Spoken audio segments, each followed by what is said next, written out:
Good evening and welcome to the meeting of the Lake Oswego Planning Commission. Today is Monday, October 23rd, 2023. Christina, will you please call the roll? Stewart, Here. Scanoni, Here. Mitchell, Here. Rigby, Here. Moreno. Here. And I have Najak, Tuing, and Councillor Afghan are excused. Okay, thank you. So there will not be a council update at this meeting, so we'll move on to public comment for issues that are not on tonight's agenda. Do we have any public comment this evening? All right, hearing none. Move on to the Commission for Citizen Involvement General Updates, and I have a number of neighborhood association meeting announcements that I'd like to make. The first one is the annual meeting of the Glenmorey Neighborhood Association, which will be Wednesday, October 18th at 6:30 p.m. And it will be at the Franciscan Spiritual Center building on the former Merrillhurst campus, 3162 Furman Drive. Meeting will be held in the Hawthorne Room. So if you have any questions, please contact John Bell at 503-290-4282. The next one is the Waluga Neighborhood Association presents Natural Disaster Preparedness, and that will be on Wednesday, October 18th, 2023 at 7 p.m. at the Our Savior's Lutheran Church, located at 15751 Quarry Road. Next one that we have is the Old Town Neighborhood Association Annual General Meeting, and that will be held on Thursday, October 19th at 7 p.m. at the Lakewood Center for the Arts, 368 State Street, and that will be located in the Art Room. And if you have any questions, contact Betsy Wasco at 503-952-6722. Then we have the Uplands Neighborhood Association General Membership Meeting, and that will be on October 19th at 7 p.m. at the Lake Oswego Junior High Library. And if you have any questions, contact Tom Bland at blandt50@hotmail.com. Next one is the Palisades Neighborhood Fall General Meeting, which will be held on Tuesday, October 24th, 2023 from 6 to 8 p.m. at Park Academy, which is located at 1915 South Shore Boulevard. If you cannot be there in person, you can join via Zoom. Visit palisadesneighborhood.org to register. The next one is the McVeigh South Shore Neighborhood Association Pizza Party and Annual Meeting, and that will be Tuesday, October 24th from 5:30 to 7 at the Lake Oswego United Methodist Church, 1855 South Shore Boulevard. Then we have the Mountain Park Neighborhood Association Community Event, and that one will be held Wednesday, November 8th at 7 p.m. at the Mountain Park Community Church Sanctuary at 40 McNary Parkway. Then we have the first edition Forest Highlands Neighborhood Association Annual Meeting via Zoom. And that will be held Wednesday, November 8th from 6:30 to 8 p.m.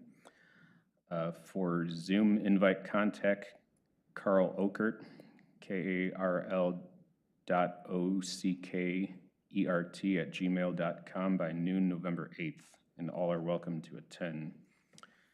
Finally, we have the Hallahan Heights Neighborhood Association meeting, which will be held November 14th from 7 to 8:30 p.m. at the Hallahan Elementary School Library. And that is address, but if you have any questions. Oh, Well, that's a topic, I think. Oh, okay. Anyway, you may contact Cynthia Corbett if you have any questions at 832-600-8506. That is the upcoming Neighborhood Association meetings. Is there any other for citizen involvement items? If not, we will move on to the minutes of September 25th, 2023. Is there any discussion, or may I have a motion?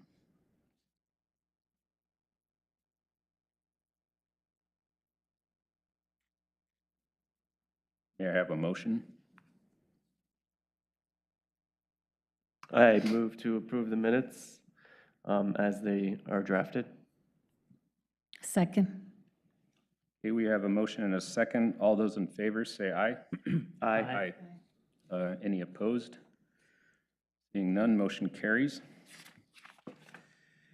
And now we will move on to our work session for this evening on the Community Development Code 2023 amendments.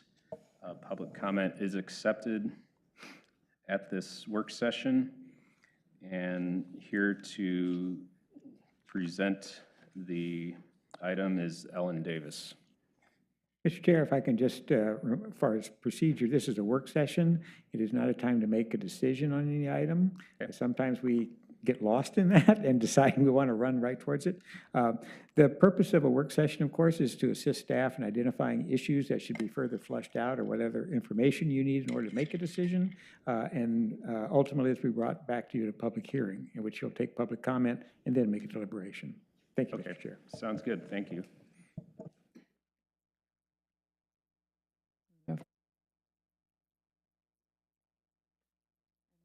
Share,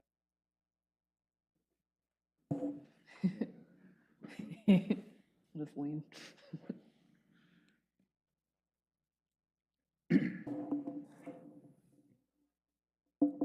Oh, it does work. Oh, perfect. Thank you, Evan. Good evening, Commissioners. My name is Ellen Davis. I'm a senior planner for the City of Lake Oswego, and I'll be presenting our annual code amendments tonight. We work on our code amendments every year to try to clarify, clean up issues that we run into as staff as we work through the code, or that customers bring up to us. A lot of them do come up as staff as we are going through the code and using it on a day-to-day basis, and sometimes we do notice inconsistencies that we want to go in and clean up. So that's what we're doing today. So this first work session is just the first work session. We'll start out by laying out all of the items that we're thinking about looking at this year. We will come back with a draft code at the next work session, which will be on December 11th.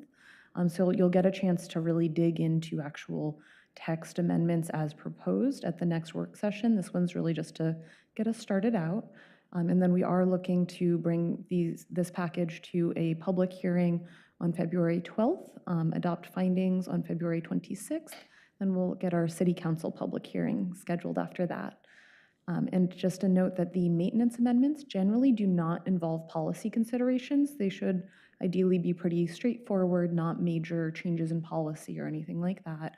The policy amendments just could have a little bit more public input or discussion necessary. They're a little bit more subjective, and as a commission, we're asking you for your input on these items. So touching on these maintenance amendments, and I'll run through everything with a brief overview for each item, and then if there are any questions at the end, we can dive into any topics you want to in greater depth. So the first item is parking design for cottage clusters. In the parking design standards for the use-specific standards for cottage clusters, there's a reference to having 16 or more cottages. It's actually not allowed in our code. We have a maximum of 8 cottages, so just looking to remove that reference to 16 or more, since that's not actually allowed, and it could be confusing if somebody saw that number and thought that that was actually the maximum number of cottages allowed. For item number 2, C Avenue is identified in the special street setback table. But C Avenue is actually already the full width that it is desired to be. So the entirety of C Avenue is already a 60-foot wide right-of-way, which our traffic engineer has identified is the ideal width for this roadway. So our traffic engineer has recommended that we take this off the special street setback table since it's unnecessary. Item number 3 is based on the determination of front yard for flag lots that were created outside of our current flag lot standards. So these can be flag lots that were created before we had a definition of flag lots and a code requirement for them within our city, or they could be lots that were created outside of the city and then annexed into the city. So we want to clarify that method to determine the front yard for a flag lot that was created outside of those flag lot standards, whatever the case may be, how that lot came into existence. For item number 4, looking at cottage cluster impervious surfaces, this item we're going to look into a bit more as staff. We will have more details on this item or an update on it at the next work session. We need to do a little bit more research as we're looking into it to make sure that it's fully necessary, and if it is necessary, that we have the appropriate fix to recommend. In item number 5, the uplands overlay impervious surface. The term impervious is not actually defined in the Community Development Code. And looking at the legislative intent when this section of code was adopted, the legislative intent shows an intent to limit hardscape, not just impervious. So it appears that the idea wasn't to allow pervious pavement over the entirety of the lot.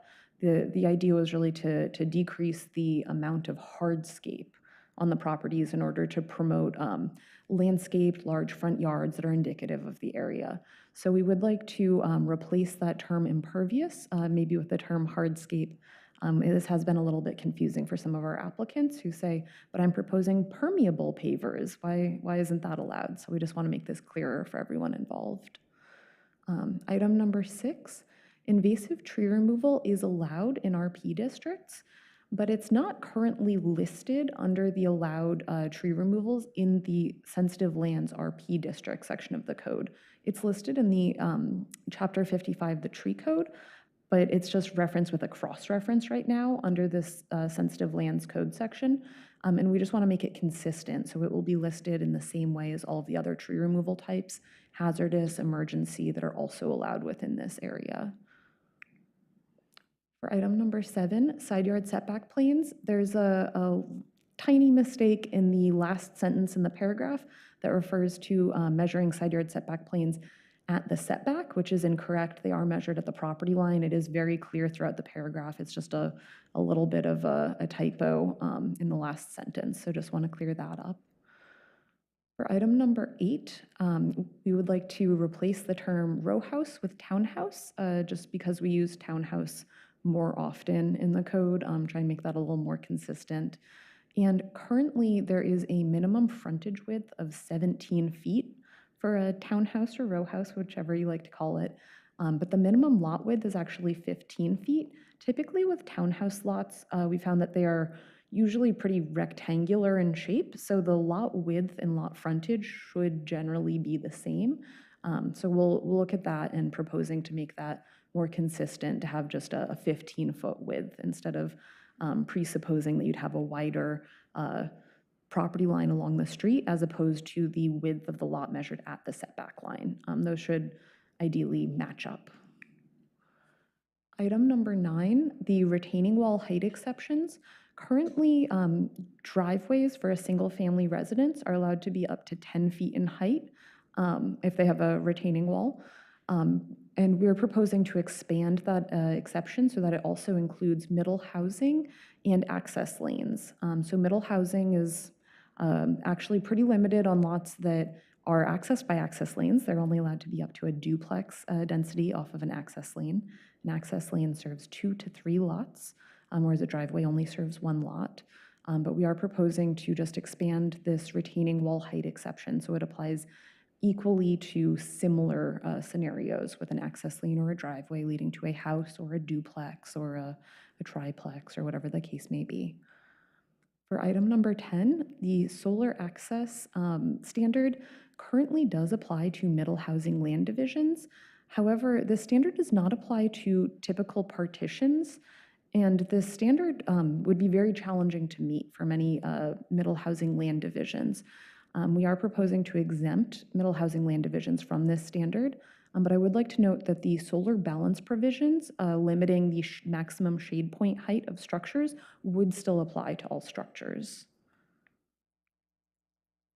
For the notice of an appeal to the city council, yes, a notice of an appeal hearing, we would like to be able to send those out by email. When we do receive a comment that is with a letter with no email address provided, we would still mail the notice to the commenter as usual, but a lot of our comments now come in by email or they're submitted directly through our website, and we often don't have a mailing address when we receive an email. So being able to just email out those notices when we have an email will be easier for us to get back to all of our commenters.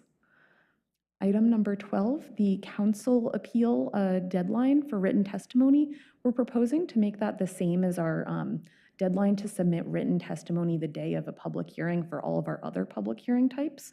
Pretty much everything else is already a noon deadline the day of the public hearing, and that's to give time for staff to receive the email and then provide the email to the public hearing body, and maybe for the public hearing body to even have a chance of reading the comment. Having a 5 p.m. deadline to submit comments the day of the hearing really doesn't leave a lot of time for staff to receive it, to pass it along, for the hearing body to even get a chance to look at it potentially. So we'd like to apply a noon deadline for the council appeals, the same as what we do for Development Review Commission and other hearings. For item number 13, we have flag lot landscaping requirements. In our general landscaping requirements, we prohibit planting invasive species. In our flag lot specific screening landscaping standards, we don't have that same prohibition on invasive species right now. So we would like to just make that clear that you shouldn't be planting invasive species as part of your required landscaping. For item number 14, this one was not part of the materials that I sent out. This was a late addition, but looking at accessory structures that are on a historic site or related to a historic landmark or historic resource, to clarify that the construction or placement of an accessory structure is considered an alteration, to go through that process and look at the minor or probably the minor alteration criteria for accessory structures for historic sites. And those were the maintenance amendments. Now I'll go through 5 policy amendments. These do have they're a bit less straightforward than a lot of those maintenance amendments are. But to get started with, our first item has to do with cottage orientation. If you have a cottage cluster, 50% of the units have to have their front facing the internal courtyard, and any cottage that is not facing the courtyard is then required to face the public right-of-way, and that's regardless of whether or not the public right-of-way is actually developed with any sort of improvements. So in this case, we do have a unopened right-of-way that you can see on the west side of that property. This doesn't really look like a right-of-way. It doesn't look like a street or a pathway if you're on the ground. So we're just wondering if this is something that we should look at potentially exempting cottages from having to face the right-of-way if it's unopened or unimproved. Just because it doesn't look like it's fronting on a street, it looks like it would be fronting on a forest in a case like this.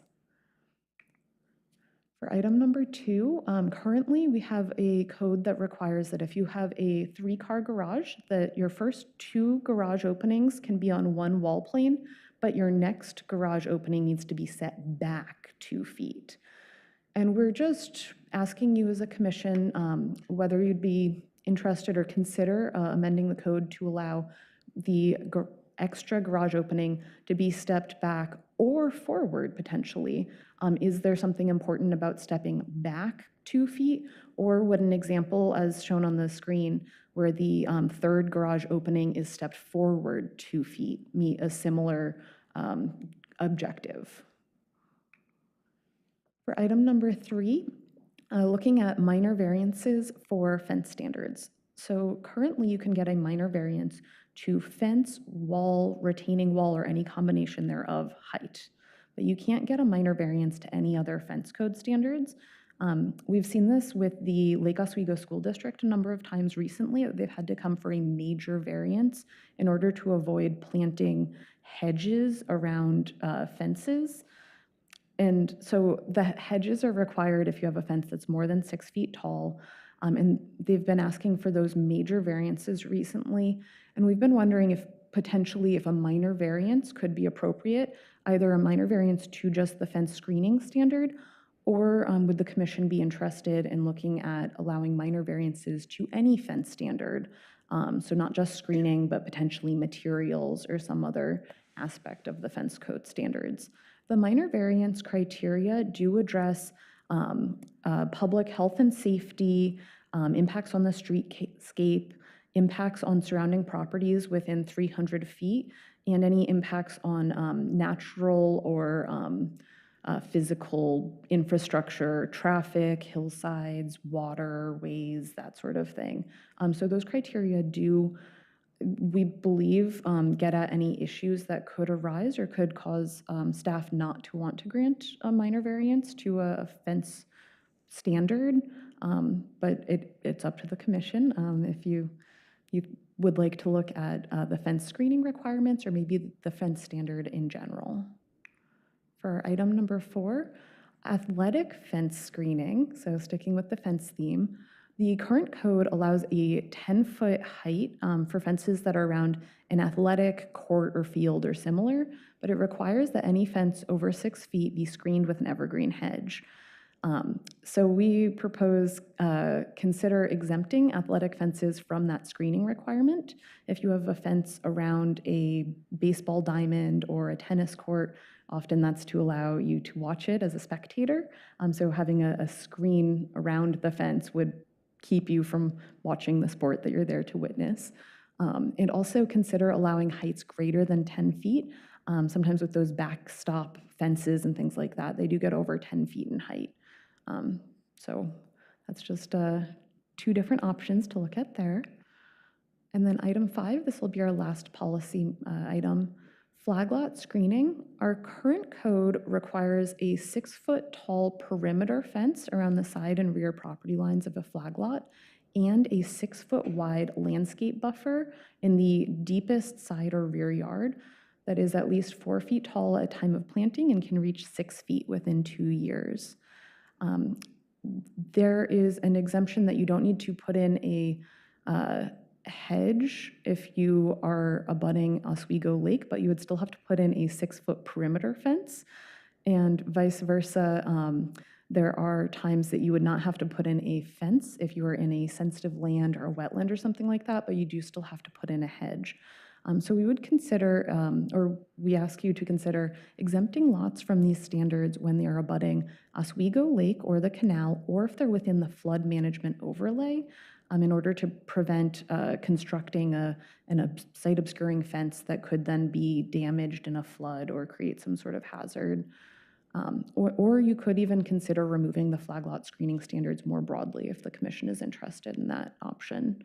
But at least we have had a major variance that I've brought to the Development Review Commission in the last year or so.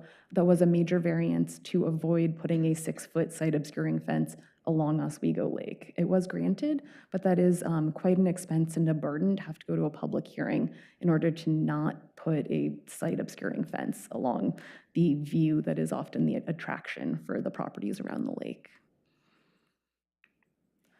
So that's it for my brief run through of all these different items. And if you have any questions, we can go into any of these items in greater detail. Thank you very much. I think what we want to do first is start with any just clarification questions that any members of the commission have on any of these things before we the meat and potatoes, if you will. Does anybody have any just clarification questions or just need more information on any certain topic? Well, I guess still new to this, there's a lot of like what, reading through all this is like, what is this exactly? So I'm still a little new to what all these technical terms are, and like, I don't even know what a cottage cluster is, so I'm kind of starting at ground zero here, so I don't know half of what. Just, yeah, well, I mean, we can certainly go over, I mean, we Yeah, can go but- over. and I don't want some to of take up that if- everybody's time to educate Dave, but Dave doesn't know anything, right now, so I'm just giving you the heads up. Okay. sh-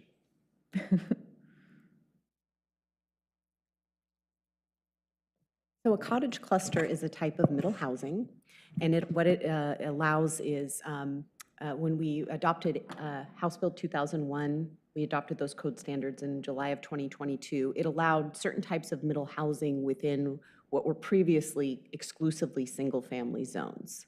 So, for instance, if you're in the R7.5 zone, which used to be one single-family dwelling per 7,500 square foot lot, it's a very common zoning in the city. You are now allowed all types of middle housing, and that includes a duplex, triplex, fourplex, townhomes, and cottage clusters. And a cottage cluster is basically, you have to have a minimum lot area to have a cottage cluster, and I can't remember what it is. I think it is 7,500 square feet in an R7.5 zone. And it allows you to have between 5 and 8 single but separate units on the lot that are centered around a courtyard. And then they generally would have like consolidated parking. The cottages are limited to, I think, 1,000 to 1,200 square feet in size, so they're relatively small. And we've actually had quite a bit of interest, and nobody's built one yet, but we've had quite a bit of interest in the city and have even done a few pre-apps. But that is specifically what a cottage cluster is. It is a type of middle housing. Okay. And this is then just a general question is, where did all these amendments come from? What was the process to get to the ones you've listed? How did we get to those?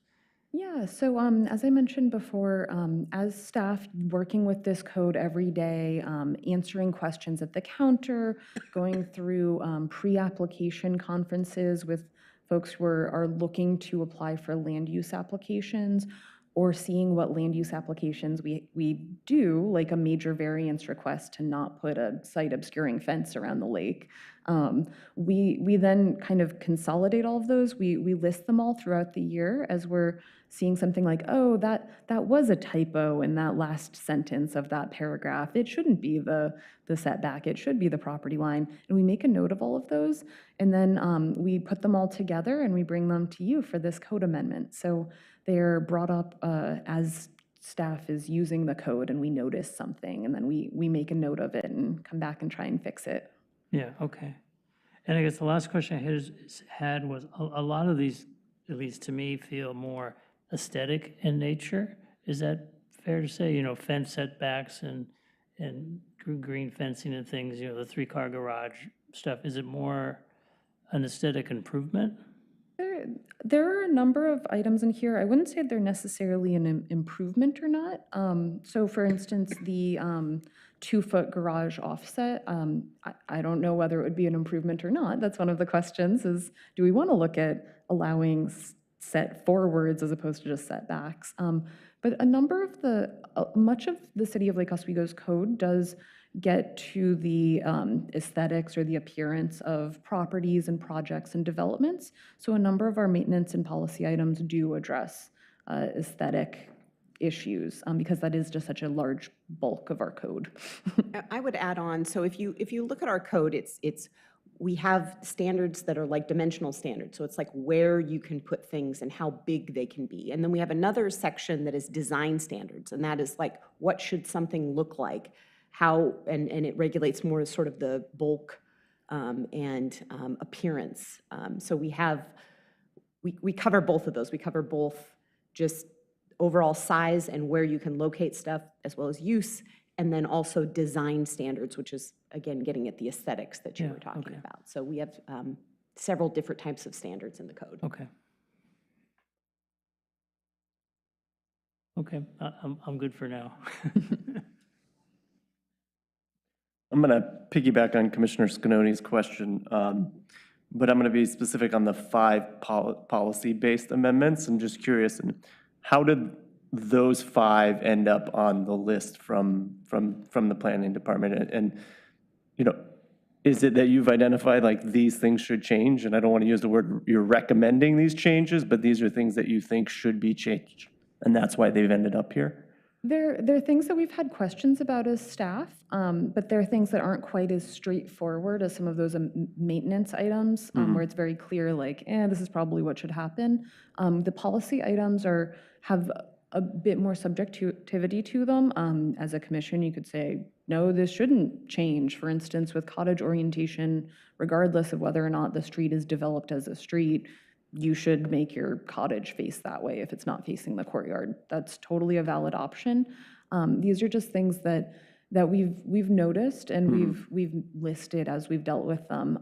I know that one of my colleagues was working on this site for a cottage cluster pre-application conference, and that was a question of, well, the code says it has to face the right-of-way, but I'm looking at this right-of-way and it's not open. Does that still serve the same purpose that was intended when that code was written? I don't know. So that's when we come to you for your guidance and your expertise. Sure. From my perspective, I appreciate that, and we are here to deliberate, but expertise, you have more expertise than I do in this. I can ask questions, and I don't want to speak for anyone else up here, but I think we're here to obviously ask questions and rebound. But when I'm looking at sort of the policy-based ones, I'm thinking, what are the drawbacks? Why wouldn't we make these changes? And that's the question I would want to sort of ask you is like, do you see any downsides to making these changes? I get we're here to deliberate, but having those sort of served up as, this is what we think is the positive, but here's what we think is the negative of doing this. Yeah, maybe to answer that, I'll just go through them each individually since there are only 5. With this first one, a potential downside that I don't think is likely to be a major downside is if the right-of-way does get opened and developed fully into a street at some point in the future, then it's like, why doesn't this cottage face this direction when it was supposed to? I think that is unlikely in this case. The reason that the right-of-way was never actually developed into a street is because it's got very steep topography. A lot of and I would go out on a limb and say most of our streets that are not developed as streets are not developed as streets because of some physical reason, either a slope or a wetland or some other feature of the land that is the reason that it was platted on a map in the late 1800s, early 1900s, went potentially by somebody who wasn't even here. And then you go out there and you look at that slope and you say, oh, you could never take a car straight up or down that. So I think it's unlikely that our undeveloped right-of-ways at this point in time, if it's undeveloped, it doesn't seem super likely to be developed in the future, but that is a risk that if we do change this standard and then a street does develop in the future, then you could have a cottage that is non-conforming in the direction that it's facing. For item number... Can I go back one? Since this is the time. Okay. Well, one of the issues here is that should it apply to unopened streets and unimproved streets? Now, there's a distinction between the two. Unopened are usually topography, trees, et cetera, are growing in the way. Unimproved is they don't have any public infrastructure in them. There still may be dirt roads, which may eventually be coming in to be paved. I don't know. So that one's a little less certain. So should you extend that to unimproved streets as well?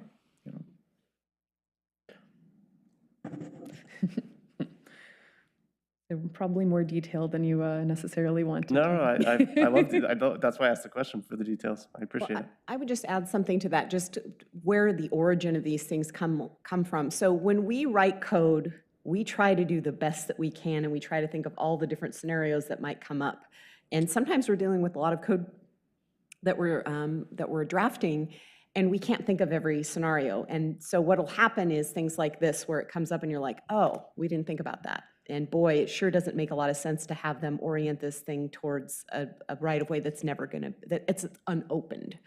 But Mr. Boone has a point. If there is a road there, it's just not improved, it's just a dirt road, that has a higher chance of potentially being improved someday. So maybe those are the situations where you still want them to be oriented, perhaps. But, other examples are, we can have codes that have been here for years, and then all of a sudden, this issue will come up that we never had before, but we can foresee it applying to other properties. And so those are the things that we will generally bring forward to you. If it's something that is a one-off that we think we're not going to see again, we're usually not going to bring those types of things forward to you, because those are the things that are probably appropriate for variances.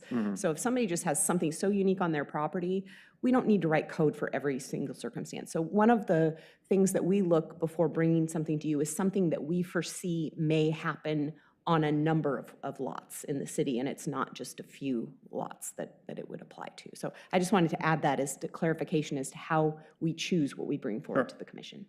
While So we're before waxing and waning, okay, you can put in a code requirement that says everybody shall, okay, that's what we're looking at here, everybody shall do this.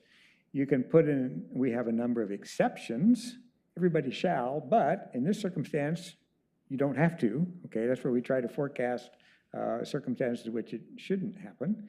And then we have the, as Jessica indicates, then we have the ones where we didn't think about it, type thing. We didn't forecast it, at least as to applying to the specific piece of property. Didn't foresee that.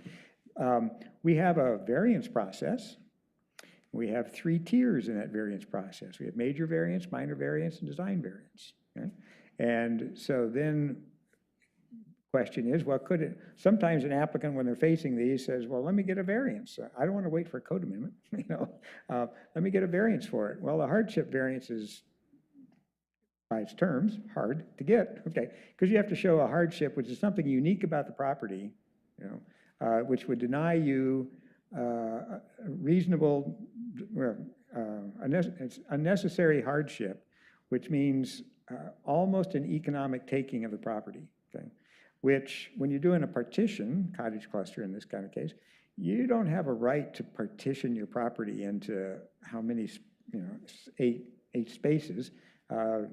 You can build a single family home on it, and you have economic use of the property. So it is difficult to qualify for a hardship variance. So then you're down into minor variances. We have minor variances would allow some, the popular one is where you have 20% or less reduction in the setback if it doesn't offend the surrounding streetscape. There are other ones that are listed, screening, fence screening, well, not fence screening. Screening, Height. fence height is permitted, but not fence screening, right? And that says, these are the following permitted minor variances. It doesn't say includes, it says these are them, okay? So if they're not listed as a minor variance, you can't get a minor variance for them. And then the last one is design variances, and you see those like in RDD or the Ridge or something like that. So, one option is to say, well, maybe we shouldn't amend the code, but maybe it should be a minor variance. And then you have, okay, how many minor variances are we going to have here? If it comes up a lot, well, it should be at least an exception, if not change the code text, because there's staff work involved in applying for a variance, and there's cost to the applicant, notice to the property owners, and it becomes a deal. So if you look at your tools on whether you should amend the code or whether it should be a little more flexible as a minor variance or or hardship, keep that in mind too, because you have different tools in which an applicant can apply for things. But like on this one, when I get an application and we tell the people, I'm sorry, you have to face your house to this street that's got a bunch of trees in it. Are you crazy? Okay. Well, you need to apply for a hardship variance because it's not listed as a minor variance, and we're not going to give you a hardship variance because it's not a hardship. So staff is put in a box there, and so that's the origin of cases like this where we see that this really wasn't what was intended, and we think this could arise in the future and shouldn't really put the applicant through a variance process. What a hardship is? Well, yes. Well, okay, let's see. Now, I never trust myself. I use my dad's trust but verify.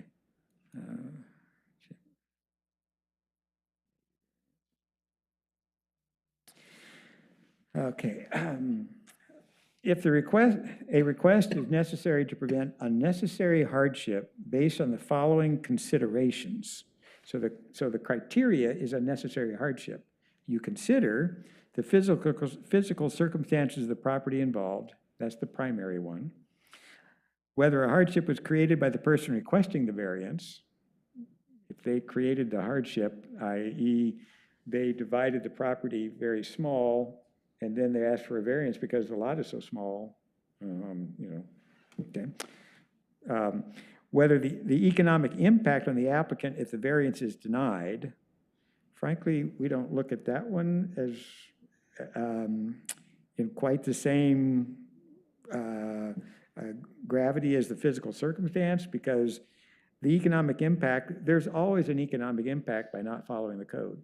I mean, if I could develop my property without following the code, I could make more money. So that economic impact with an unnecessary hardship kind of goes to the level of, in a hardship variance, as to whether there's almost a regulatory taking. It doesn't have to be to the regulatory taking part, but almost to that. That's what we're looking at, Scott. Almost a inability to use the property, which,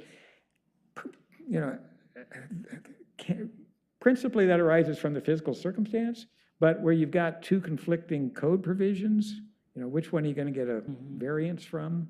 Other thing.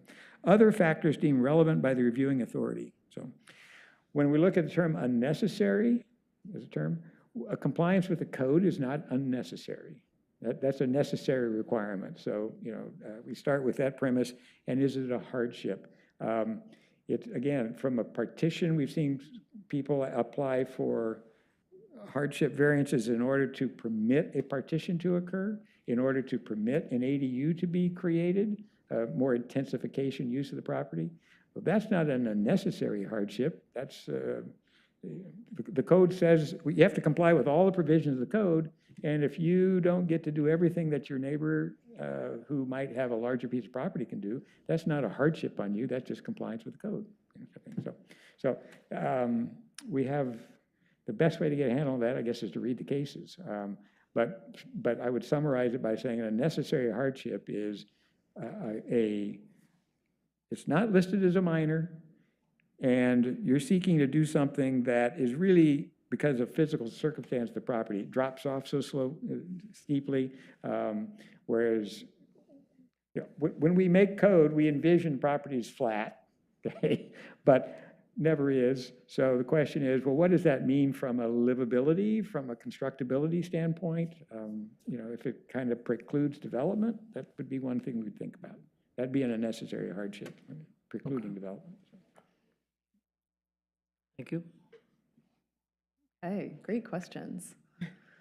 For this item number 2 with the multiple garage openings, this one I do think of as more of an aesthetic code as opposed to a life safety or, it really is getting more at the look of the garage, at least my interpretation. I wasn't here when it was first created, but I would imagine that it was to break up garages, to not just have a monolithic wall of all garage, especially facing a street. So in this case, I suppose that having the 2 garages that are one garage plane and then the other garage stepped back, I don't see as many, I can't really think of a good potential problem with that. To my mind, you would still be creating that breaking up that plane, creating a shadow line by having one of the garage openings be recessed 2 feet. So that one, it's a little harder for me to come up with a way in which it could have a downside. So to clarify on that one, though, when you're saying stepping forward, you're not actually stepping in front of a setback or anything like that you're required to have. You still have to be behind the setback. Yes, that is a great point. So you still have to meet the setback. So you're always meeting the setback. But this plan was not allowed. This was a plan that an applicant submitted that one of our staff members who reviews building permits brought up, and they said, is this allowed? The code says stepped back 2 feet, but, you know, does that matter? What's the purpose of that? There is a 2-foot separation here. One of the garage planes is on a different plane than this other garage, and we had to say no, that the code specifically says stepped back 2 feet. So the bigger garage plane had to be in front and the second garage plane had to push back. I don't know that that's a major hardship either, as we were just talking about hardships. But if there's no downside, it could create more flexibility for more designs that can, you know, look at different ways of creating depth and shadow line in a complex garage frontage. Yeah, and we did look at the legislative history on this, and we couldn't find a specific intent other than saying stepped back, where they may have just meant offset. They just want an offset, so you have a change in plane to create this shadow, to break up this monotonous flat facade of you know, more than 2 garage wall planes. So we looked at the original, and we couldn't find any specific intent. And this came up once. We told them it clearly says step back, but then it started coming up more and more, and we said, you know, does it really matter if it's forward or back? do we really have to say step back? So I think after an internal discussion with staff, we said, you know, let's bring this to the Planning Commission, because we think it is still accomplishing what the intent is in terms of creating a more, breaking up the garage plane and creating more visual interest. Wasn't this an issue that came up when we did that tour of the Palisades neighborhood? Do you remember that? The garages Well, issue? it's always, there's always been discussion when you build something larger than a 2-car garage, whether a portion of it has to be stepped back, but it always had been the assumption that the extra piece steps back. And so I guess the question here is, well, what difference does it make if the small piece steps back instead of the larger portion? But I think, I mean, that probably did come up because it comes up a lot of times in house construction, because builders will from time to time build large garages where you have to do this. And I'm sorry, I cut you off. Miles, why don't you go first, and then. Well, I'm just kind of surprised. It just seems clear to me that, you know, setting a garage, you know, back would, creates less of a visual impact from the street than, you know, keeping it where it is or setting it forward. So you don't think that was part of the intent, was to further weaken the visual impact of the garages by, you know, making it physically farther away from the street? Well, so in that case, what's required by the code in this case is that the larger garage be the one that's forward more, and the smaller garage be the one that's stepped back. So actually the garage that's more visually imposing is the one that would have to be closer, and the one that's smaller and less obtrusive is the one that would be farther back and hidden more in the shadow line. So I'm...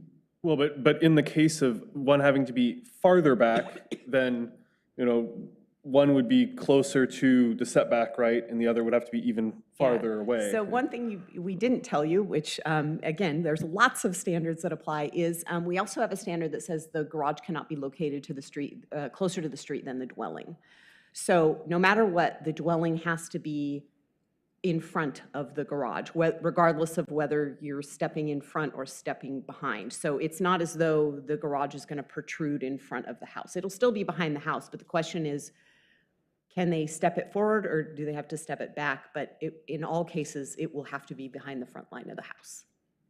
Okay, I think I'm still confused though. As written though, you have a 3-bay garage. Right, so 2 bays have to be stepped back behind the house frontage, right? And then the next one has to be stepped back farther behind the house frontage. Yes, So that is correct. doesn't that have less of a visual impact from the street than having 2 stepped back and then another stepped a little bit farther forward? Potentially. I don't know. It just seems that way. This one again- we may have to save for when we deliberate. I see what you're saying for sure. Not that it should be, one way or another, but Right. there seems to be intent there from, just looking at it. Well, Sorry, Ellen, is there any appetite to remove the requirement altogether and let a builder build 3 garages in a row? Like, That would be a you know- bigger policy discussion, for sure. based on the legislative history that you researched, which said we wanted to break up the monotony of the front of the garage. That's correct. Yeah, historically, we've had a lot of discussions over the years about that, and the general consensus is break the massing up somehow, whether it's stepping back or whatever, but a continuous 30-foot garage wall has never been popular. Yeah, and the whole purpose, again, the purpose of the code amendments is to identify what we think might need some clarification. And then minor policy, I think that would fit into the major policy issue, given the history of discussion about aesthetic design. So staff doesn't bring that forward. If there's a groundswell of, want to talk about redesign of what the houses should be, fine, go for it. But that's not the purpose of the annual code amendment, because they march, you've got 15 of these things. Okay. Each one of them should not create a whole change in the process, because they're not going to move through. Okay. So we can drop some out and talk about them separately. That's also the process. If we see 1 or 2 of them are creating neighborhood concerns, well, you can move those 2 out and then talk about those later, and then the other 13 can move forward, as a recommendation. But staff is not trying to advise the commission to rehash aesthetic designs. But based upon legislative history on this one, there was nothing to indicate that the forward versus backward was going to create a problem. Okay? Now, we may find that is the case, type thing. But legislative history didn't reveal that, and so couldn't explain to the property owner why it had to be one way versus the other. okay.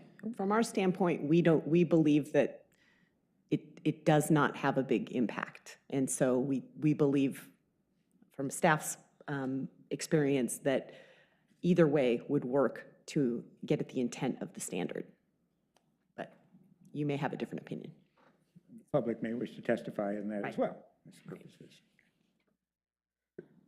So with the minor variance to fence standards question, as I mentioned, we have had a couple of cases recently, especially school district projects, including the Lake Oswego Junior High project that I know applying for a major variance for the screening standard for the fences was an issue for the project. It added cost, and I don't know as much about all of the details of their argument, but I know that in a couple of their cases, it has been an issue for them, that they have had to go through this extra process and an extra fee.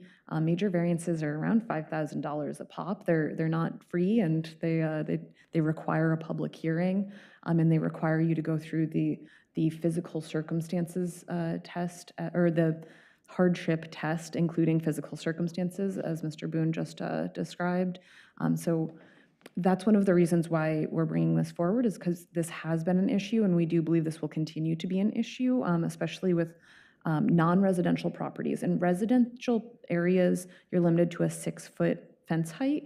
It's only in non-residential zones that you can have a fence height taller than 6 feet. It's up to 8 feet in commercial, industrial, mixed-use, public function zones. So in those areas, that's really where this becomes the biggest issue for the fence screening standard specifically. So that's the impetus for the allowing the minor variance to the fence screening standards. We're also adding in there just maybe looking at getting the ability to apply for a minor variance to any fence standard, because right now it's very limited that you can only apply for a minor variance to fence height. There can be other circumstances where it might be appropriate to look at a different mix of materials along an arterial street instead of requiring masonry for the first 2 feet and then wood for the next 4 feet. Maybe that doesn't make sense based on some factor of this property. The minor variance gives you that relief valve to look into the individual circumstances of the property and the neighborhood in which it's located and the request. The notice goes out to all property owners within 300 feet of the site. The sign gets posted on the site. The neighborhood association, all of the abutting neighborhood associations are informed. So it's still giving the ability for folks in the neighborhood to say, no, I don't agree with that, or yes, I do. Everyone's still aware of it, but it gives more flexibility to allow for unique circumstances that right now you have to apply for a major variance in order to get any relief. And fences, I would think personally, are a good candidate for a minor variance. They're just a fence. They're not necessarily going to last forever. They're not necessarily the biggest, most impactful, monumental feature on a site. And I don't really see any downsides to the minor variance to fence standards. We get a few fence height variances a year, and I don't believe that this would suddenly lead to us getting 100 minor variances to fence standards moving forward. I would still see it being kind of a handful of these minor variances to fence standards a year. They're still a process, there's still criteria that apply, they still take time, they still take money. It's just a lower bar than the major variance, which requires a public hearing. It's got a really high bar to meet. So this would just make it a little bit easier, but still have that process and allow the public to engage with the application and really engage with the proposal. And if it is found to be problematic, it doesn't have to be granted. So I don't really see any major red flags with this one. And I can provide an example of where this could have applied. We had a preschool that was located at Marylhurst University, and they had a play area that they wanted to fence. And they're in a commercial or a non-residential zone, so they can have up to an 8-foot fence, which they wanted to keep, balls in the that children were playing with, et cetera. It was located way in the back at Marylhurst. There's like open space all around it, and we were going to require them, if they put up an 8-foot fence, to put a 6-foot hedge around this fence, which made absolutely no sense for the context of the site. Didn't benefit anyone because there was no screening that was needed. They were surrounded by a natural sensitive lands area, but it would have added significant cost to the preschool to have to apply for a major variance. And frankly, they didn't really have a hardship. We would love to grant it because it didn't make sense for them to have it, but they had no hardship that prevented them from doing it. It just didn't make sense, and it just added a lot of expense. So that is an example. They ended up just doing a 6-foot fence, so they didn't have to do the screening. So they weren't able to do the taller fence that they wanted to in that area. So that's one example of where that has come up. Yeah. Okay. Athletic fence screening is kind of similar. I really think of it as like, your baseball backstop, your fence around your tennis court to keep your stray balls from going out into the street or out somewhere else. The athletic fences are required to be at least, I want to say 80% open. So these aren't privacy fences. It's not a wall. It's not a 10-foot solid barrier. These are fences that are open kind of for the purpose of allowing people to see what is going on in the recreation area without getting hit in the face with a baseball. So in this case, it just really, the requirement for the screening, as Jessica mentioned, it just doesn't, it's at cross purposes with the idea behind the fence. The idea of the fence is not to keep the parents and the coaches from seeing what's happening on the field. And considering allowing heights greater than 10 feet, that's just kind of an extra bonus that I threw in there. I haven't measured the backstops at any of our schools or parks around the city, but I wouldn't be too surprised if backstop fencing can get more than 10 feet tall with the portion that's kind of the closest to the spectators and all, because you do get foul balls. So I'm not going to go out there with a tape measure and measure every single one in the city, but just allowing a height that could be greater, that could encompass every need that you could possibly have for this type of fencing. We just want to make things easy whenever we can. And I don't really see a downside with this one. Again, you're generally not going to be allowed a fence that's this tall unless it is, an athletic fence or something similar. And it's also not to say that you can't plant screening. If you have a taller fence that is open, but it makes sense for you to screen whatever the use is, if it's around a transformer or something that you're not trying to view, then it's not prohibiting placement of screening either. It's just allowing you to not screen your athletic area that you're trying to watch the track meet or whatever you're viewing. Mr. Boone. And maybe the issue here is what is a fence? What is an athletic fence? As the example shows, it does fit the definition of fence, and that's the problem. But when the fencing is not used to separate out the uses external to the site, it really fences internal to the operation of the game, okay? Well, you're right, they shouldn't have any screening because that's the whole nature of the protective screening. Screening or fencing that is on the perimeter of the site, maybe you don't want to see the screening is required so that adjacent properties don't see what's going on in the field. Okay? That's the current, that's how it gets applied to the perimeter screening. Should it be that way? Well, Jessica, wasn't there I want to say Westlake School, one of the schools, they have children playing out on their field, and I think they didn't want to have screening because they wanted to be able to, people to be able to see the children playing because they felt that was safer for the children type of thing, as opposed to putting them behind a wall and nobody knows what's going on. So that's a pro and a con situation, even on a perimeter fencing, as to whether you should, one, you could just say athletic fencing that is used as part of the game would be exempt, but perimeter fencing around the athletic field would not be, but maybe there's a pro and a con to that you want to consider. Well, and to be clear, this is for an outright permitted exception, whereas the one before was for a variance. So we would still require a variance for the screening requirement because there are situations where a commercial or non-residential screening of a taller fence is warranted, and we want that. It's an aesthetic issue that we want to deal with. But we want to make it not so hard for people to get a variance when it really warrants it.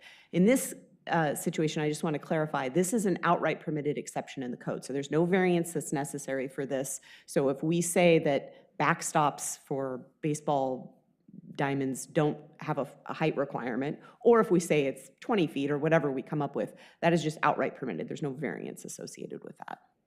And that would be the same for the screening. It makes no sense to screen a basketball backstop or a tennis court for obvious reasons. And I'll also note that this type of athletic field fencing is not allowed in the front yard of any property either.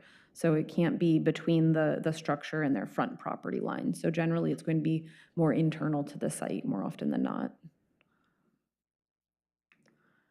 For this fifth item, flag lot screening, the current code has a number of screening requirements that are specific to flag lots that do not apply to other lots. And to back up just a little bit, when I say a flag lot, I mean a lot that does not have a frontage along a public street that meets the minimum lot width required in the zone.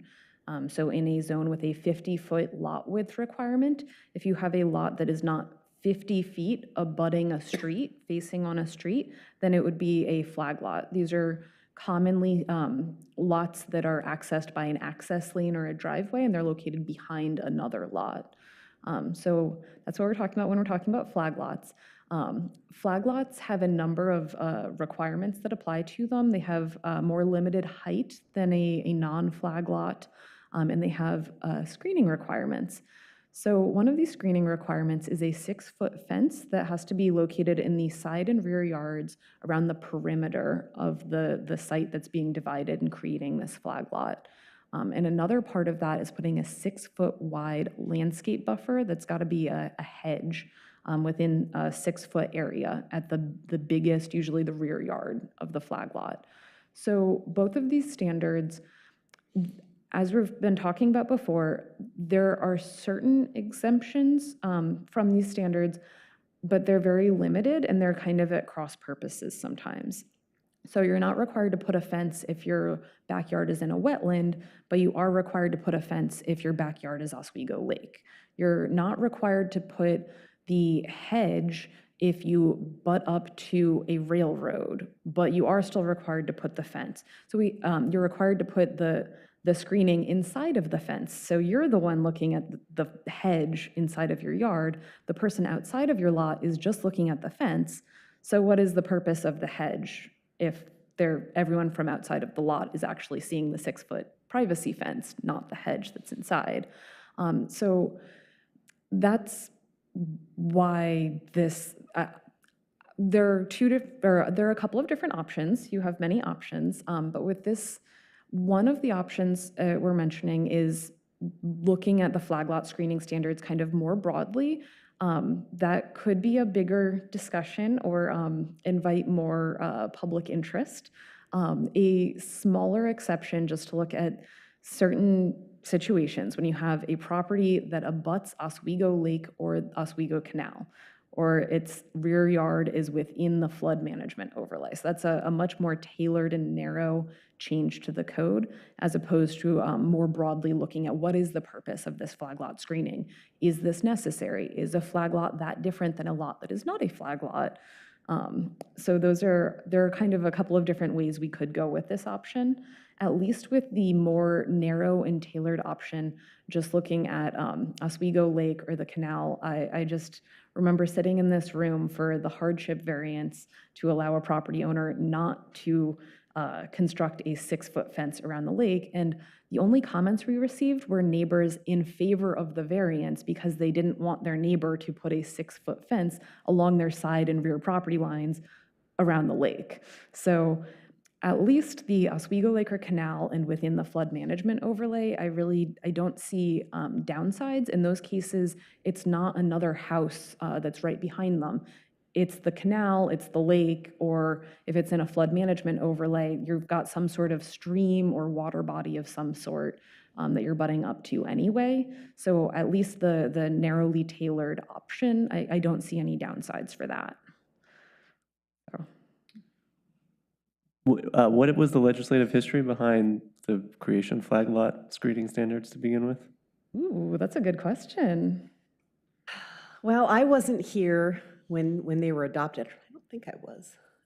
But the idea at that time was, we started having a flag lot ordinance in 1998. And those were considered to be an unusual pattern of lot development in the city. We didn't have a lot of flag lots at that time. And there were a lot of concerns about privacy. There were a lot of concerns about making sure that you provided buffering and screening because this was not a typical lot pattern in the city. So they came up with several standards to kind of try to help screen and buffer from nearby properties. Nowadays, I mean, flag lots are one of the most commonly created lots that we have. The city's largely built out, and so any sort of land divisions that we see now, a lot of them involve flag lots. We see 2 or 3 lot partitions with flag lots. It's a pretty common type of lot pattern now. I don't know that the screening requirements are needed. Maybe they are, but I think it's pretty typical now, and I think if somebody was concerned about that, they would put up a fence or put up landscape screening.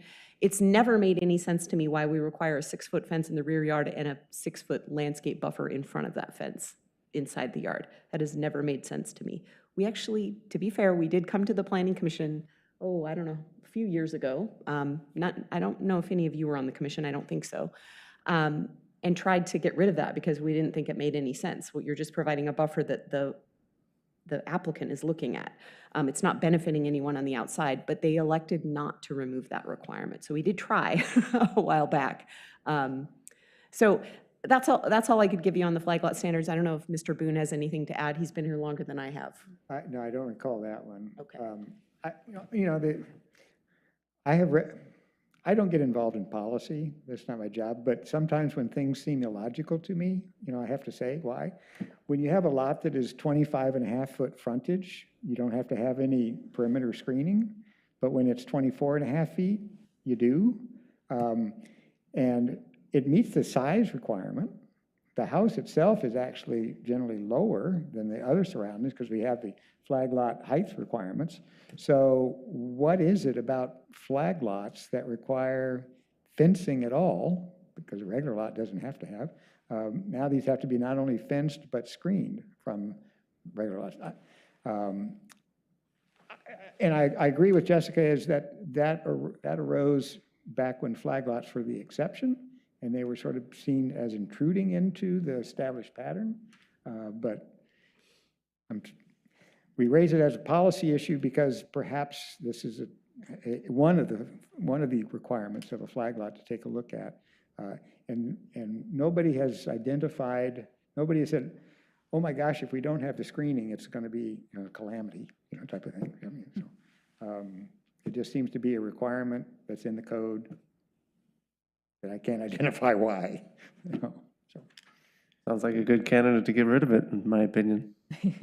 Just one more note on that. So we've talked about how the height for a flag lot is lower than a non-flag lot.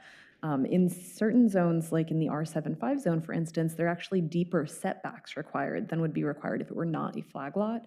In a typical non-flag lot, regular lot in the R75 zone, you'd have a 25-foot front setback. The side setbacks would need to add up to 15, be a minimum of 5, so 5 and 10 is very common, and then the rear yard is a 30-foot setback. For a flag lot, you cannot have any setback that's less than 10 feet, so this typically what we'll see is that the sides are 10 feet and then the rear is 30 feet. They have to add up to 45 or 50 feet, depending on which zone they're in, but in the R75, it's actually a greater side yard setback than you would get on a typical R75 lot. Well, I would just add, I mean, a potential downside is we have to remember that if you create a flag lot that's behind another lot and you're adjacent to a standard lot, you're abutting their rear yard. And people kind of generally see that as their sort of private, well, it is, their sort of private backyard area. And you will now have a house right next to you, right next to it. So to be fair, maybe a fence requirement is warranted. I mean, I think people would naturally want to put up a fence anyway, even if we didn't require it, but requiring it, I think, doesn't hurt. For me, the bigger issue is whether requiring the screening in the rear yard plus the fence makes any sense. That to me is illogical. They're a 6-foot-tall landscape and a 6-foot-tall fence. Why? So I think that to me, I don't know what the downside of that would be, but for the other one, perhaps not requiring a fence could result in some privacy issues if it's next to someone, directly next to someone's rear yard. But we don't, for a regular lot, I don't know what the terminology is for a regular lot, there's no fencing requirements, so this is only applicable to that. And is there something particular about a flag lot that creates more privacy issues that you would then want to keep this requirement in? Other than someone's got a house next to their rear yard that they didn't have before. That they didn't have before. Yeah. Yeah, I think the perception initially was when you build a flag lot, you're close, you'll be closer to another house than you normally would. I mean, that perception. And so I think that's where some of this has come about, is just ensuring privacy, reducing noise between. You say perception, you mean you're not actually closer to the house on a flag lot? Sometimes you are, sometimes you aren't. It depends on the size of the property, but a lot of times when you think of a flag lot, you think of a lot that's closer to another lot than it normally would be, because you're taking one lot and you're creating two, you know what I mean? Mm-hmm. But there could be instances where you are not closer to another residential lot, like for instance, if Oswego Lake is your backyard, or maybe even if you're butting up to a non-residential zone, if you have a school or a commercial property or something behind you, maybe there could be instances where that flag lot screening isn't necessarily protecting a neighbor. So we could look at some of those options at looking at potentially exempting a wider range of scenarios from having to put in all of the flag lot screening potentially. So, but the protection, if we were to leave these in place, the protection would be for the currently existing homeowners who there's now a flag lot and there's now a house, and we're leaving a requirement in that the new flag lot house build privacy to protect the adjacent landowners' privacy Right. concerns. And what's interesting is that, and Evan Boone put the kibosh on this, was we used to have a provision that said if your neighbor basically signed off and said you didn't need to have a fence or screening, then you could be exempt from that. But Evan said we can't defer to an adjacent property owner to, for our land use regulations. We either do or you don't. So I mean, we actually, there are cases that do that, it's not just me, but you can't delegate governmental authority to a private Thank you. entity. But what I think what I didn't hear in this, one of the issues here is what is screening? And staff has interpreted that as site obscuring. So if we're going to have screening, we also need a definition of site obscuring, what that means. That was the clarification there. True. So, so I think we've gotten a good overview of these policy items, but part of what we're charged with doing tonight is to give staff feedback on anything that we may want them to bring back to us to help sort of flesh these things out a little more at the time of the public hearing. So if we could, let's jump back first to the maintenance items, which are the 14 items that Ellen had described first. And does anybody have anything that, aside from number 4, which I guess you've already said you're going to bring some additional information back. For the remaining ones, is there anything that we would like staff to research or clarify as part of the public hearing staff report? Maintenance items.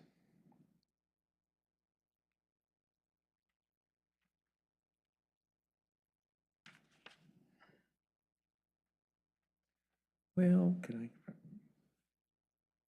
number 12. Mainly because I've lived through it. Okay, I just want the commission to understand the context. So this deals with appeals. Yes, appeals to city council. Appeals to city council, and the deadline to submit testimony. And staff is recommending noon of the day of the hearing. Okay? Right. I would like the planning commission to consider the distinction between the initial evidentiary hearing and the appeal hearing. Okay? Because I think there should be, I don't think consistency is helpful in this case. Okay. I mean, it's helpful in your mind to say, well, it's noon the day of the hearing, but I think there's some ramifications of that. In the appeal hearing, no new evidence may be presented. Okay? There's not going to be any new evidence, and any arguments, the subject of the arguments must have been raised below. Okay? So it's not like there's something new is going to be presented. Okay? What the challenge is for staff, when they get the written materials by noon of the day of the hearing, is to go through the materials and determine whether or not somebody has tried to raise new issues or put in new evidence. So staff has to go through the written material that's submitted and see if somebody put in a new picture, a new argument, some new evidence, a new report, et cetera. Frankly, in working with the staff members who have had to deal with the appeals, if you get something at 11:59 a.m. for a 5:30 hearing, you're already trying to prepare for the hearing as well, and get your argument together, presentation, the slideshow, et cetera.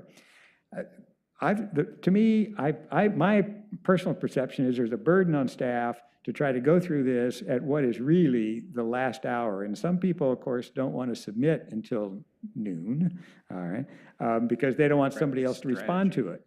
Okay, so you get a little of that gaming going on. And it's 100 pages long in some cases, and that does happen. Right, in some cases, yes, they'll submit 100-page stuff, type thing. So you have to go through that. What staff would like to do, and what we have tried to do, is when somebody submits something that staff identifies as being new evidence or a new subject, we'll ask the submitter to say, where in the record was that? Because we don't want to flag an issue to the council if we just can't find it, but you know where it is. So we'll ask the applicant to identify where that is. Well, by the time we do that, it's 2 o'clock, assuming you've made it through the 100 pages, it's 2 or 3 o'clock. And then you've got to hear back from them. And then you've got to prepare the memo to the council to say, these are the items we're recommending to take out.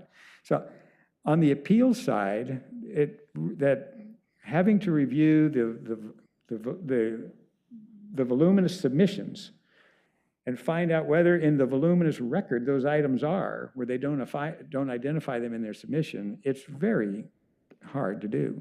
And then add on the fact that somehow these arise at the council's 3 o'clock meeting, not the 5:30 meeting. So noon really gives you no time at all to identify, little time to identify, and almost no time to identify to the submitter that we're raising a question about this. So then what we end up doing is at the hearing, the council hearing, we're sort of, well, not sort of, we're telling we're trying to explain to the submitter what our concerns are, and then they're sitting there, trying to say, well, it's on page 42, whatever. Well, they haven't had time to go through there and identify where it is either, because we haven't had time to get the information to them. So I just, having lived through it, I think noon of the day of the hearing is, for appeals, is not a good working time frame. So are you suggesting that, so there's two things, I guess. You either need more time or you need whomever submits the document to highlight the changes somehow. While in LUBA and Court of Appeals, you need to show where in the record your factual statement is. We'll never get that at this quasi-judicial setting. You're not going to have, most people are not represented on an appeal hearing, and they're not going to submit written materials to identify where in the record it is. That's just a reality. And nor will we strike somebody's submittal because they didn't do it. Council's just not going to do that because that's kind of harsh, okay?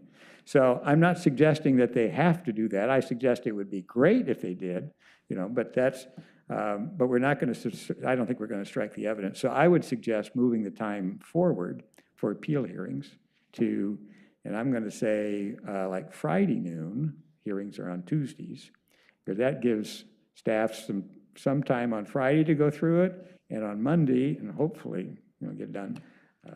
More time, the better. But they're always on Tuesdays? Council meets on Tuesdays. Okay. So Have a special meeting too. well, they can have a special meeting. So maybe 2 business days, 3 business days before the hearing. Kind of word it that way. But I think while it's great to say noon the day of the meeting, because that works great for evidentiary, because for evidentiary hearings, the first DRC hearing, what we're really trying to do is just get it to the administrative staff so we can get it handed out and distributed out to the members, get it ready to show up on screen, et cetera. It's more of an administrative thing. We're not going through it and trying to find out what's being said and where is it in the record. That's much more labor-intensive action, given the voluminous papers that are being submitted these days. So. Is it 5 p.m. is it currently 5 p.m. for both evidentiary hearing and an appeal? No, it's currently noon for evidentiary hearings and 5 PM for appeals. Because when staff when DRC staff, okay, identified the problem of getting these materials, and then you can't get them to DRC members, and they can't read through these hundreds of pages, and that sort of thing. So they identified that. But we didn't raise the issue of appeal hearings. Okay, so. And it had been in the code as 5 o'clock. So. And the other issue is that the council sometimes meets at 3, and so the 5 o'clock deadline does not jive with that because it's 2 hours after the meeting has started. The reason, the reason we put in also in the noon material, which is also kind of consistent with moving it up, if you have a hybrid meeting, okay, you really need to be able to get the materials to show them on screen. So you can't present new written materials at the evidentiary hearing because somebody who's listening is not going to be able to see and thus be able to testify. So we really need to get the materials so we can put them on the website ahead of time. Okay? Not such a big issue with appeal hearings because, again, there's no new evidence, just argument kind of thing. But the processing is a much bigger problem for staff. Yeah, so I would suggest, I would suggest proposing what you would like that, whether everything is 12 o'clock day of except for appeals, which would be 2 business days before, maybe something like that. Just, propose something a little bit different than this, and then we can discuss it, right? Okay, that sounds Be an good. alternative. One quick question. Did you say the majority of folks on an appeal are unrepresented by council? Or I use the word majority, but what is the ballpark? Yeah. I guess my concern is for non-legal folks on appeal, having it 3 business days, we might like up the disqualification from like 2% who were putting it in after 5 PM to 15% of folks trying to do it are now putting in not timely. Well, the other thing is, I'm thinking too of whichever hearing body is reviewing it. I mean, they need time to do a reasonable time and have time to think about it instead of just sort of, reading quickly. Well, that's actually my other thought, if I can, sorry to cut you off, Evan, but if they're submitting it late and everyone's not getting the chance to read it, that's actually doing them a disservice, so I'm just wondering, But on the evidentiary hearing, everybody has a right to request a continuation of the hearing. Okay? There is time built in, that there could be a continuation, and so the commission could, if they haven't read the 500 pages, grant themselves a continuation, for that, I think. On the appeal hearing, no, we're much more jammed on that side. Okay? Plus, this is council. They've got other materials for that night as well, type thing. Sometimes we have special meetings because like a bus barn, there's just too much stuff to go through, okay? But typically, it's added to the council's agenda. So, yeah, bringing it in for the council, they usually get their materials on Wednesday or at least Thursday morning for the Tuesday meeting, okay? So, and what your point was? Well, I just simply said. The amount of time a person gets to the commissioners get to look at the material. Yes. And that's it. Yeah, it is late, but in the initial evidentiary hearing, there's the opportunity for continuation. Anybody can ask for continuation. So we have to consider that on the scheduling.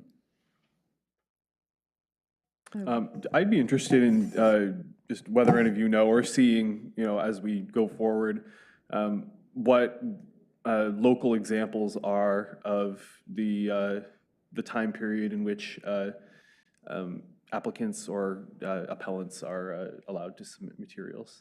Look into that.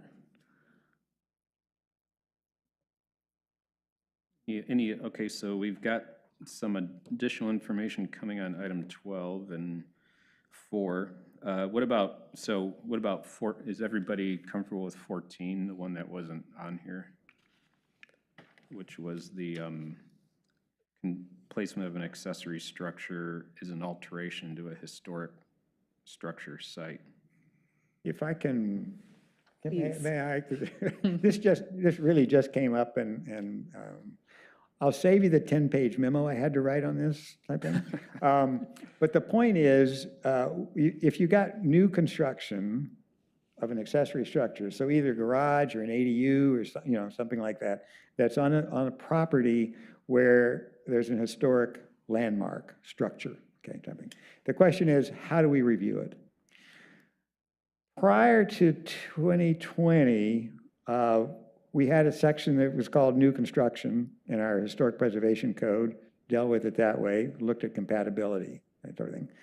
In 2020, we substantially amended the historic preservation code in order to meet the Oregon Model Code on Historic Preservation as required by the State Historic Preservation Office, SHPO. Okay, they did not have a provision that dealt with new construction identified out, okay, specifically identified out. What the Model Code does is it says if you're going to alter a historic resource, then you have to look at the criteria, which talks about compatibility, impacts upon the historic context, of the structure. And you also have to go through the Secretary of the Interior's guidelines and their criteria, two of which deal with new construction. Okay, so when we're looking at, and those are for alterations. When you're looking at alterations, the guidelines specifically call out looking at new construction. Well, why is that? Okay, why is new construction looked at for alteration? The definition of a landmark is the structure and the property surrounding it. And when you're required to go through if you want to put on a accessory structure, ADU garage, typically that would be a building permit.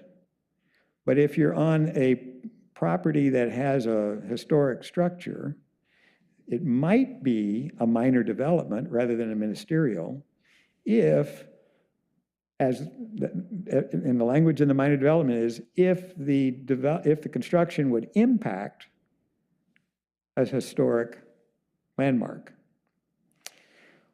Well, reading the text, whether it would impact the property surrounding a historic landmark structure, historic landmark. So there's ambiguity there as to whether it impacts the property surrounding it. And the property surrounding it is sort of determined, well, you can make a default position of saying it's on the property, wherever it is, okay? And that might be a good rule of thumb, given probably most of the sites. I can conceive of a very large piece of property where what's historic as the landmark is the structure only. Okay? I mean, you look at the cultural resource inventory, and that just talks about the structure. And if you've got a large piece of property, constructing something way over there probably isn't going to impact the historic landmark, and so you wouldn't run it through it, type thing. But if you get close enough to the structure, you're now close enough to the property surrounding it that you're altering the property surrounding it by putting a historic structure on it. So that's why we would be considering an alteration of a historic structure by constructing a new structure. Alteration and new construction don't typically go together, but the problem is, or the reason is because the definition of a historic landmark is the property surrounding it. And if you're close enough, then you are altering that property surrounding it because the historic context of what that new structure would do to the historic landmark is at issue. So that's why it's considered an alteration, why it's proposed an alteration. And Partly it's because of SHPO. Does the development code have currently have the same requirements for a national landmark as it does I guess would be in the city's inventory, which, is okay. lower Good question. degree of. This also came out in the 2020 code amendments. No, because you've got two conflicting requirements here, okay? Both well-meaning, I'm sure, but we have to deal with the conflict. We're in the spearhead here. You have you have SHPO, okay, that says, and actually they adopted an administrative rule, okay, that says when you are demolishing a historic structure, okay, then, and it's only demolition or relocation of it, then the local government has to give consideration, not criteria, but consideration to some factors. Okay, now, that's for historic landmark, or for historic property is on the list, okay? We have to give consideration for demolition or relocation. Now, demolition is defined as something that either removes it or like substantially diminishes the historic nature of the thing. So now it's not just demolition, it's really, it could substantially diminish the historic context of it, which is kind of like what we go through on an alteration, okay? But we have to, so we have to consider, make considerations about that. We've got another statute, the ORS 197-772, which says that for historic resources, local government cannot put property under landmarks designation without the property owner's consent. They have a right to object, and their objection is a veto. Okay? So we can't just say to historic registered properties, you are now subject to the same standards as all of our landmark properties. You are now deemed a landmark property. I mean, that's what we did back when we established these, because they're Goal 5 properties. Historic resources are Goal 5 properties, and that's what we did back in 75, 78, something like that. Of course, when that was done, natural, for every action there's an equal and opposite reaction. So that's when people went to the legislature and said, you can't force me, because I have this Goal 4 resource and it's historic property, it's treated differently than sensitive lands, type of thing. You can't force me to be subject to these historic preservations, and that's what the legislature did.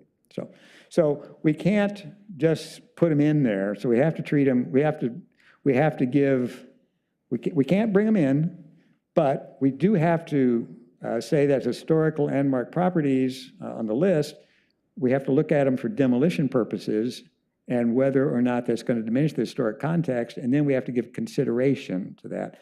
And what does SHPO mean by consideration? What SHPO means by consideration is we have to kind of work with the property owner, think about what they're doing. Are there ways to preserve the property, redevelop it with some sensitivity to the historic nature? There's a prohibition against demolishing it for 120 days after you get the permit for demolition. So there's under the state statutes. So there are ways set up to try to delay, and give time for people to come up with some alternatives. And so the historic preservation folks can work with the property owner and see if there's a way to get a win-win out of it. But ultimately, I think under the state statute, because they're also subject to ORS 197-70-72, they couldn't just compel us to put them in as a landmark. So they got, in my words, they got as close as they could without putting it into a local historic resource process. That's a favorite subject of mine, sorry. So in the end, though, this is just to acknowledge that. Well, this doesn't deal with historic registered properties, first of all. This is not a landmark, this is not a historic landmark question. This is to deal with the questions of people that are in our landmark list, not the national list, our landmark list. Like our city. Our city inventory. list. Yeah. Those that were identified as Goal 5 and we're not able to object, okay? So they're in our landmark list and they want to build a new structure. What's the analysis? Okay. And this modification would keep us true with the SHPO model rules that as a certified local government, at administering SHPO rules, in which we get grants for that, and property owners can qualify, then this would be consistent with that framework that they've put forth. Yeah, so we're dealing with one set of equal historic resources, Yeah. not different levels of gravity. Okay, so that The really simple description of this is that we're changing the definition of alteration to be clear that it includes the construction of a new accessory structure. right. That's really it. Because nobody would, logically think that an alteration also means construction of a new structure. So it's just very clear as to what standards in the historic code will apply. That's all it is. It's all a clarification. Very helpful background, but that's all it is. That's why this is a non-substantive. Yeah, so that being said, I don't Non-policy. personally need any additional information on that. I don't Right, know. it's already subject to the standards. We're not creating any new standards for the reasons I've identified. Okay. So do you want to move on to back to the policy items then? So we can wrap up here. So I guess we can go through these just individually. So item 1, we talked, quite a bit about when we were first introducing it. Is there based on our discussions, is there anything else that we want staff to bring back on this item?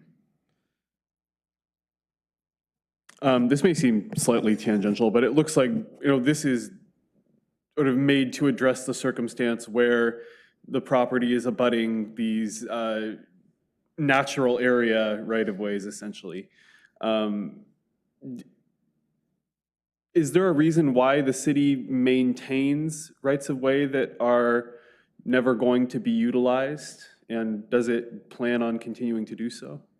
Yes, we have a number of utilities, for instance, located in our rights-of-way, even if they're never developed into a street. And not just us, but also private franchises like gas, cable, phone lines, electrical lines, all sorts of things are often placed in these public rights-of-way, which is one of the reasons that our engineering department looks very closely before considering vacating or getting rid of one of these rights-of-way. Yes, doesn't Mr. Bennett? True. Property owner hasn't asked for a vacation. Okay, that's another issue, which sometimes can be contentious, okay, as we know. But there are also what's unopened, unimproved. I think we typically think of that as for vehicle travel. You could have a right-of-way which is fine for pedestrian trails, type of thing. Could be a trail in there. Should the house face the trail? That's the question. Or should it face the rest of the neighborhood? It should not face the trail. Yeah. Well, that's yeah. So this should not spur us to go through and get rid of all right-of-ways, because that's a decision that sometimes things change in the future on it, but it's just an orientation question. But there can be reasons why you'd still want to keep a right-of-way, even though it's unopened at the time. Okay. So I know you all haven't done a lot of these yet, but are you seeing maybe that part of the reason this particular issue is coming up is where you're trying to integrate an existing house into a cottage cluster that may be oriented incorrectly because it was built previously? I don't believe so. In this example, my understanding is that the existing structure is proposed to be demolished, which I think would be... I only ask that because when I'm looking at this, it looks like this property with the blue box around it might have been existing, and they're trying to integrate that with the cluster. If you're going to put a cottage cluster up, you have to have a common courtyard, you've got spacing requirements. It's going to have to be demolished. Yeah, you're tearing down the house probably. It'd be very unlikely that you would have a structure that was placed such that you'd be able to meet all of the very specific cottage clusters. There's limits on size on cottage clusters as well. Square area. And this is not uncommon in the McVeigh South Shore and parts of Hallinan neighborhood. This is actually, there's quite a few unopened right-of-ways that just probably will never be open because the topography is pretty steep. And this is the kind of area where we may see more cottage clusters potentially. But certainly this is one that is seriously being proposed, and we expect to turn into an actual building permit application.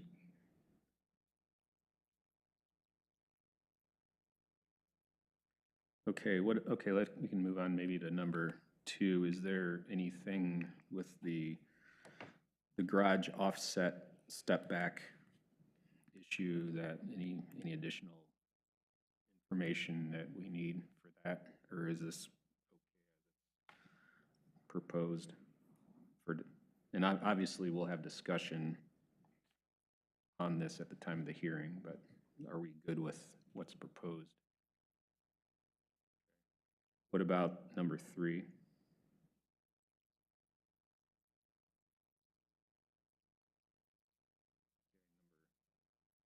Number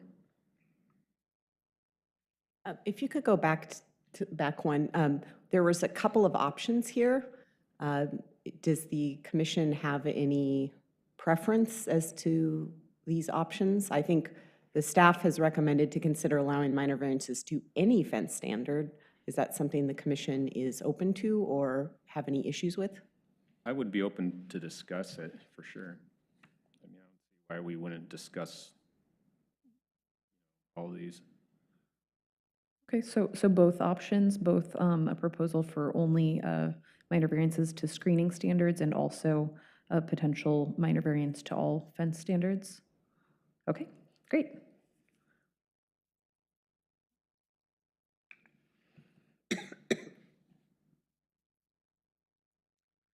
Yeah, I mean, did anyone have any comments on this one?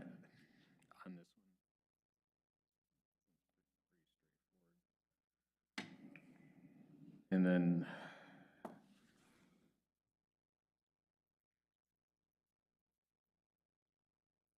I think the only thing maybe for this one that might be helpful is just like a diagram,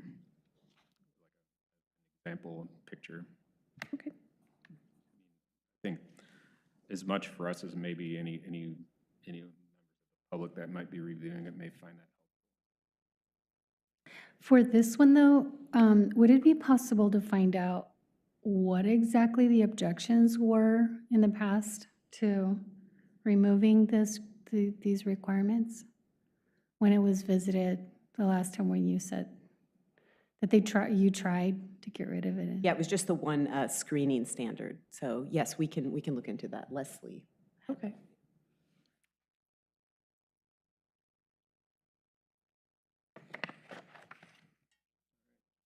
That's, unless anybody's got any other questions or comments, I think that's.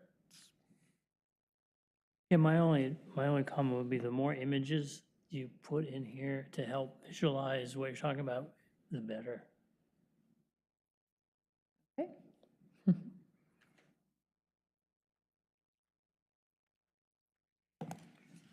Christina, I'm assuming we have no public comment on this waiting, so a long wait. Okay, all right, thank you all for that. Okay, so let's move on to other business. Talk about psilocybin. Psilocybin. Yeah, I wanted to give the commission an update. Wait, let's say it again. Psilocybin. Psilocybin, all right, thank you. I've heard it enough, I should know it by now. But. So back in earlier this summer, the commission did review proposed ordinance for psilocybin code amendments. And that package included 2 parts. One was an ordinance that had land use regulations, and it had things like how many feet we had separated between psilocybin facilities. We had what zones they could be located in. There was a myriad of sort of land use type regulations. Then we had a separate ordinance that included non-land use regulations, and the commission considered a number of those items. They ended up on 3. One was to require a release of the client who is receiving treatment to a sober adult after the end of the therapy session. Also prohibiting a client from bringing or possessing weapons during a treatment session, and requiring liability insurance. And those are non-land use regulations. So that was part of a separate ordinance. And then the idea was that if the council adopted those ordinances, then they would also consider repealing the current ban on psilocybin facilities in the city. If they don't remove that ban, then they are required to refer it to the voters in the next general election, which is in November of 2024, so a year from now.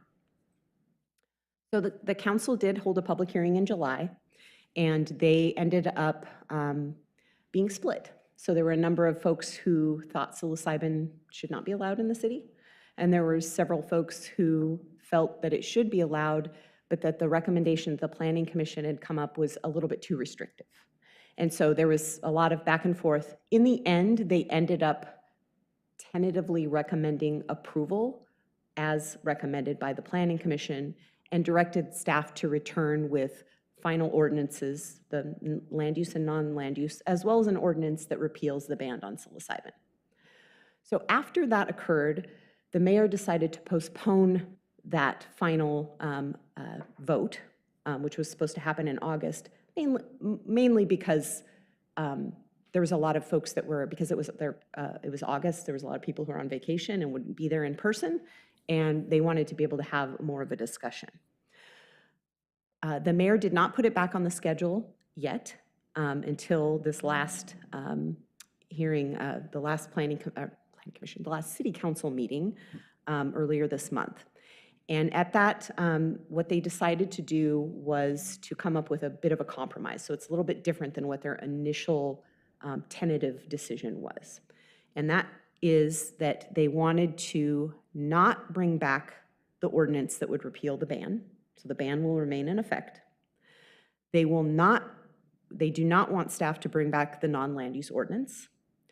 And they want staff to bring back the land use ordinance, but with 2 amendments to the requirements that were recommended by the Planning Commission. The first is that they would require no buffer between psilocybin facilities and no 500-foot buffer from uses that contain an OLCC license. So the issue was, restaurants that serve alcohol within 500 feet would not be allowed. So they want that requirement removed. The other requirement they wanted to remove is the prohibition of psilocybin clinics being in the same building as existing medical facilities. So with those amendments, they want staff to bring that package back, and it will come back on December 5th. If they approve that, the ban will remain in effect. And so I guess a compromise that they came up with is that it will go to the voters no matter what in November of 2024. The voters will decide if they want to have psilocybin in the city. If they do, then this ordinance will have a provision in there that the ordinance would become effective upon approval by the voters. And of course, if it's not approved, then psilocybin will not be allowed in the city. So that is the update. So the council will be considering that on December 5th. Good information, thank you. Did anybody have any questions on that, or? Can you define that for me? I can't even spell it, so. Oh, psilocybin. I can't say So it, so. psilocybin is the, it's like the psychedelic mushroom that it was approved by Oregon voters to be used for therapeutic treatment for different types of issues. It could be for depression. It could be for addiction. It could be for PTSD. It's kind of an experimental treatment for that. And there's a huge book of rules that anyone who grows or administers psilocybin has to follow. And what the state basically said is that you could either allow it outright per the Oregon Health Authority rules, or if you wanted to temporarily ban it in order to consider an ordinance, you could do that. Or if you wanted to just ban it and then you'd have to have it go to voters at the next general election to decide if you want to allow it specifically in your city. But it is allowed statewide right now, technically, unless you have a ban in your city. in Lake Oswego, we do have a temporary So ban. this would be for retail sale? It is not retail sale. You cannot, it's not like recreational marijuana where you can just go to a dispensary and buy it. You have to specifically have the treatment in a treatment facility on the site with a licensed professional who oversees the administration of it. And there's specific requirements as to how long the session has to last. Like I said, I mean, it is just, it's this thick, the regulations. But I think that's the description in a nutshell. Yeah. How many sessions did we have here talking about every single little detail about psilocybin that you missed, Dave? It was so interesting. Yeah. We added a couple more pages to the Yeah. thickness of the Yes. regulations. All right, so we have schedule review, and then I think that's it. Yeah, and Eric sent this to me. He regrets not being here tonight. He's not feeling well. But the next work session with the Planning Commission will be on November 13th. And you'll be having a work session on the housing production strategy work. There's also a work session with the Planning Commission on November 27th. And that will be covering the climate-friendly and equitable communities rules specifically related to parking, so that'll be another study session on that. And then you will have the second work session on the CDC amendments you reviewed tonight on December 11th. So those are what's coming up for the commission in the next little over a month. And then we just have one meeting in December, right? That normally how it is. It looks like that is correct. He didn't go out further than that in December, so I believe I that's, think typically the fourth week we skip. that makes sense. Yeah. Sure. All right, that being said, I think we are adjourned.